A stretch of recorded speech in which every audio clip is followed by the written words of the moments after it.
नवी मुंबई शहर को आध्यात्मिक संस्कृति की परंपरा है, जहां कुछ हद तक शहर का माथाड़ी समुदाय भी इस पारंपरिक संप्रदाय से जुड़ा हुआ है, तो इसी माध्यम से सामाजिक विकास को बनाने का प्रयास किया जा रहा है।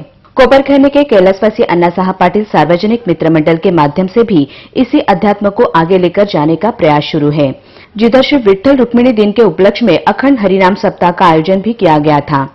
इस मौके पर कीर्तनकार प्रदीप नलावड़े सातारकर का प्रवचन आयोजित किया गया, जहां थाने जिला पालक मंत्री नामदार गणेश नाईक, विधायक संदीप नाईक, विधायक शशिकांत शिंदे, विधायक नरेंद्र पाटिल, स्थानिक नगरसेवक रविकांत पाटिल, शिवराम पाटिल, वैभव गायकवाड़ आदि लोग उपस्थित थे। इस मौके पर शिंगाड़ी महाराज का सम्मान नामदार गणेश नाईक के हाथों किया गया।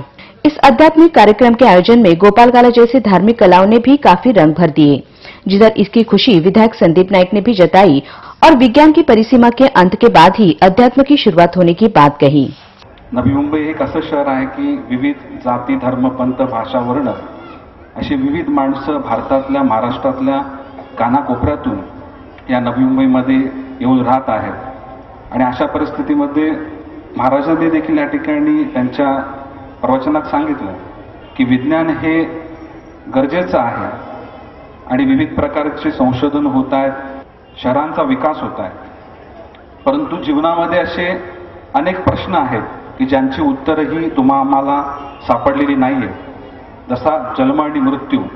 आणि ज्या ठिकाणी विज्ञानांच्या परिसीमा संपतात त्या ठिकाणी कुठेतरी अध्यात्माची सुरुवात होते आणि अशाच प्रकारच्या अध्यात्माची ही आम्हा सर्वांना मोठ्या प्रमाणामध्ये गरज आहे।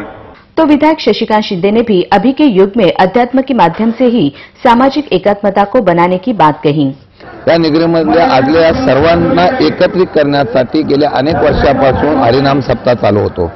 या माध्यमातून आपल्याला पाहायला मिळालं की एकीच्या वातावरणामध्ये हरिनाम सप्ताह होत असताना संस्कृती आणि आपल्या आलेले संस्कार याचा फार मोठ्या प्रमाणामध्ये या ठिकाणी योगदान पाहायला मिळतं। आजच्या युगामध्ये अशा प्रकारचे हरिनाम सप्ताह चालू करणं हे फार मोठी काळाची गरज ओळखून आज या येणाऱ्या पिढीला एक दिशा रामायणाच्या माध्यमातून असेल किंवा ज्ञानेश्वरीच्या भागवतगीतेच्या माध्यमातून एक उदाहरणासहित दाखवण्याचा प्रयत्न महाराज करतात। इस कार्यक्रम के आयोजन में स्थानिक नगर सेवक रविकांत पाटिल ने प्रमुख जिम्मेदारी निभाई, जिधर इसके माध्यम से अध्यात्म से जुड़ा हुआ साथ और मजबूत होने की भावना भी उन्होंने व्यक्त की।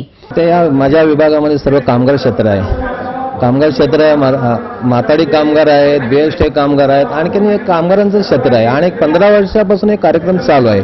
पण या वर्षी मी 3 वर्ष झाले मला निवडून आलं, कुठेतरी काम करण्याची मला संधी दिलेली आहे इकडे जनतेने। त्या संदर्भात मी या टायमाला शिवचरित्र ठेवलं। दरवर्षी काही ना काही कार्यक्रम ठेवत असतो मी, असं सर्व वारकरी समाजाचंच कार्य आपण करत असतो।